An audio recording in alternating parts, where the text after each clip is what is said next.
It tells us we're live. Hey, Adam. Happy Friday. Man, we're live. I'm a happy Friday. How you doing? Look at that I am sunshine. having a ball. The weather is Wow. out and it's nice. Beautiful day. Beautiful day. Thanks everybody for joining us. It's Friday. That's right, Adam. If it's Friday, that means we are going to learn a little. Yes, sirree, Bob. And hopefully others do too along the Right. way. Well, Kathy hit us up, so that's Hi, good. She's Kathy. here Boom. already. 30 Like seconds. clockwork. Like Yes. clockwork. Well Um, done. do you know what we're talking about today, Adam? Today we'd like to talk a little bit about some of the differences and things between wills and trusts. We'll talk a little bit about trusts. Most people are familiar with wills, less familiar with trusts, which are sometimes a little mysterious in most people's minds. Right. We talk a lot about the common four, the big four that everybody can use, because people, even folks that end up deciding they can use a trust and it would benefit them, everybody should also have those four in addition to. So let's talk a little bit about what a trust can be used for, how they can be useful for certain types of families, and then some of those benefits. Can you share with me uh, one helpful thing, Adam, and from a Well, I'll trust? give you the general idea for a trust. How about we start there? That'd be So great. trusts Yeah. are essentially contracts. Most people are familiar with contracts. They're agreements between parties. They're binding, and they have terms that have to be followed. So that's a simple way of thinking about a trust document. And it's an agreement between the settlor and a trustee. And sometimes that's the same person, believe it or not. But let's imagine it's not. And the settlor owns things that they then put in the trust. And the trustee is in charge of uh, abiding by the terms of the trust and how that asset, that house, different things are administered, held, distributed, all those sorts of things. So it's an agreement, it's a contract between parties, and the trust is actually then this kind of like entity that owns the property. So my house, for example, if I had a trust, would no longer be mine as Adam Vincent, an individual. It would go and belong to the trust, and then the trust owns it, and the house is managed and held and controlled and potentially sold or that sort of thing according to the terms of the trust. And the trustee is the person that is in charge there, following the terms of the trust, following the rules set out in the trust. Right. Yeah. So it talks that that concerns. Well done for one. That was really great. Give it up for And me. I followed along. The other thing is it's about control and what is the actual owner of that asset. And like you said, the trust itself would be the owner. The benefit of or the difference between a couple kinds of trust is a living trust means that you can change that trust once you draft it up once. With a irrevocable trust, you do it once and you're not really, there are certain ways to terminate it and things and undo it, but generally speaking, you can't do it. So the ownership of that asset goes from the person to the trust. And I'll ramble on here about one other helpful thing that a trust can do is it can provide a couple things for the folks using it. One can be privacy. A trust is private to everybody except to the settlor and the trustee. So even beneficiaries, they can request it, but you don't have to really hand it over if you don't want to. You can make it very difficult to do if you want to. Let's say you don't want your children to know kind of what it's cut up. If that's your plan, is that, hey, I have 3 kids, 1 out of the 3 are bad apples, and you don't want anybody to know about that. A trust is helpful in that you can carve up your assets to the 3 where nobody will know until you're out of here, and it won't matter that anybody's mad at you anymore. So that's an important piece with a trust, and also it keeps any looky-loo from being able to see how you're dispersing those assets. So the big important part for trust for most folks is the privacy that comes with it. Yes, sir. And what you're saying in Licky Lou's a will, a probate case is a public thing and a public record. So that's how people could find out what's in your will and how things are distributed. Like you mentioned, Paul, just one other thing. If you have a trust, you also want to think about the will, because there are times when things fall through the cracks and you want to have a will in place to direct if anything isn't handled by the trust, how you want that to be directed through the probate court. That's Trusts right. are outside the probate court, as we all may have heard. So that's one other important thing is it's outside of probate. It's just handled amongst the trustee and folks after one's passing. That's Okay. right. Cool. Well, that's good. We're having fun now. So I think we actually have a couple guests asking questions. Oh, This great. first one, Live guests. first one looks like it might be a Reed. Let's see what he's really excited about asking us a question. Let's bring him on, see if he comes. Oh, this is great. Hey, Oh, hey, look, there he is. What's going on, Reed? How are you? good. How are Hey, you? Reed. Good. Good to meet you, buddy. Thanks for joining us today. Welcome. We I- we appreciate you joining us. Do you have a question for us? Yeah, I have a question for you. If you put my house in a living trust, does that start the clock from the Medicaid reach back? That is very sophisticated question for such a sophisticated. young. It's good to be You planning own a early. It's good to plan early. You know, you got that 5-year reach back. It can feel like an eternity, even if you're only like 5-ish.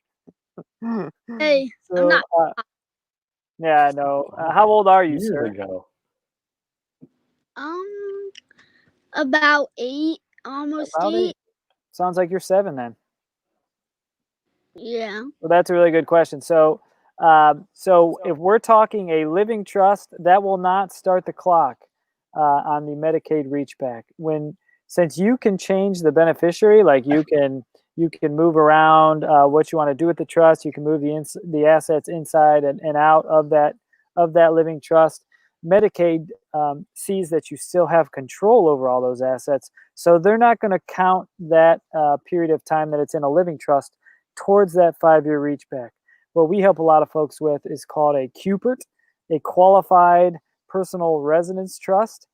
Yes, you may have heard this, Reed. Like you've probably heard about since you already own a house and you're not even 8.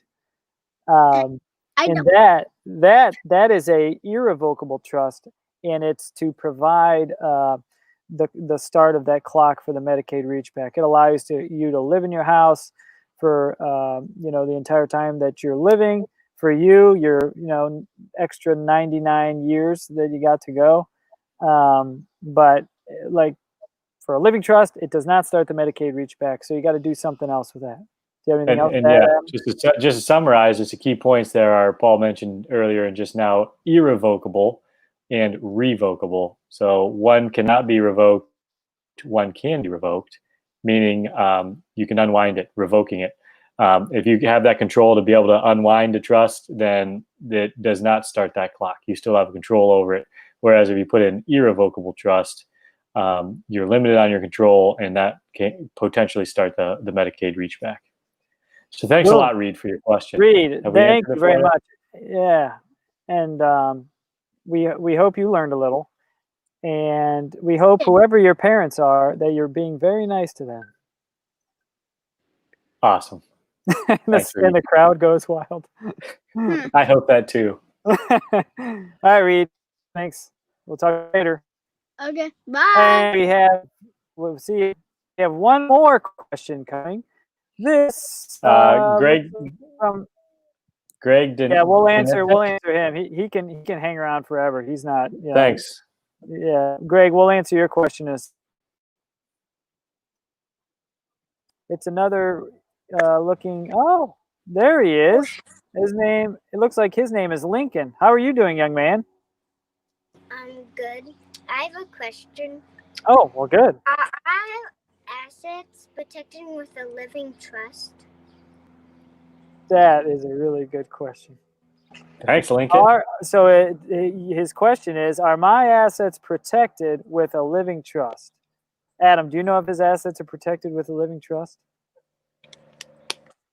Living is usually the term for revocable, and they are probably not protected from creditors. I'm presuming you're meaning here, correct? Do you That's what he means. Yep. Yeah. That's what he means. Yeah. Oh, so no, good. they would not be, man. That's a really good smile and thumbs up, my man. So if you're interested in protecting your assets, that's where you'll need a irrevocable trust, where the beneficiaries can't change. The reason that a living trust or a revocable trust it won't escape creditor reach is because actually a court can order that those assets be for the benefit of someone else. So that's the reason why if a court can by law reach after those assets and direct that they get paid off and go towards somebody else, then that's then that's a living trust and it's not protected. But if you go into a irrevocable trust, one that you can't unwind, a court actually can't, except under a couple circumstances with a Uniform Fraud Transfer Act that nobody cares about, a court can't order that beneficiary change. So in your situation, Mr. Lincoln, you're not protected, but there are a couple things we can do for you. If you come into my office maybe next week, we can talk about how we can. Or any other trusted legal advisor you may know. Right. That's right. Where are you, young man? Where are you at? Are you at a playground? Oh, great. Well, one thing I'd ask for you is to make sure you be really nice to your parents, especially your mother. Absolutely. Thanks for your time. Keep on learning. Love you too. Hey, love you. We've never gotten that, Adam, on a Facebook. Wow. Live. Thanks, buddy. Really nice. Love you, buddy. Wow, the questions are really piling in from these really smart sure young people. These young kids and their technology, man, they're getting out there. They're learning a little. It's a good sign for the country, I'd say. I believe so. That's a strong economy when an 8-year-old future. When an 8-year-old can buy a house, the economy is buzzing, if you know what I mean. Absolutely. We have one more question, Adam, and then probably the people have heard enough from us. So great. Absolutely, for this week. Terms of your trust. What? You're breaking up. I don't know if I am. But yeah, so that goes back to revocable and irrevocable, right, Paul? That's right. Okay. Yep. So you can, if you have a revocable trust, those things can be changed or revoked altogether. And if you have the irrevocable, things are set in place. You cannot change those terms. You've basically given away those assets through that trust to the beneficiaries. That's right. So depending, Mr. Danisic, on whether you're talking a living or a revocable or irrevocable, those can be changed, and they are changed often. And it's not, if you've had a trust and you think it's really complicated to fix a particular provision, those can be very, very quick. You can actually fix just a tiny provision in the trust if you want to. So not the whole thing. Mm-hmm. So I appreciate it. Another knock out of the park question from our pal Greg. Adam, what else can we tell people? Let's see. So yeah, trusts are good and helpful. For the most part, people just look into what works for them. Trusts are good if you have a particular need like privacy, or your assets are growing to the point where it makes sense. If you're not a person with a great amount of wealth or assets, just average person with the usual assets like a home or different things like that, trust might not be necessary. So just look into do a little learning about what it is would be a good fit for you. And it might be the 4, it might be the 5, adding a trust to it. Right. So that's about it. Yeah. And the idea of a trust is to keep things out of probate. But along those same lines, there are so many non-probate transfers for things now, including your house, your bank accounts, your cars. So even if you're like, well, I don't have that much stuff, but I really want to stay out of probate court for my house or my cars and my other stuff, there are really cost-effective ways to do that. So if you have any questions about that, if for yourself, for your family, for your children, reach out to us or some other trusted legal advisor. And somebody that knows what we're talking about will tell you. So is there anything else you need to say, Adam? Oh, one other thing. We're going to be out of town next week, so we're going to try to do this for those people, anxiously waiting for it every Friday.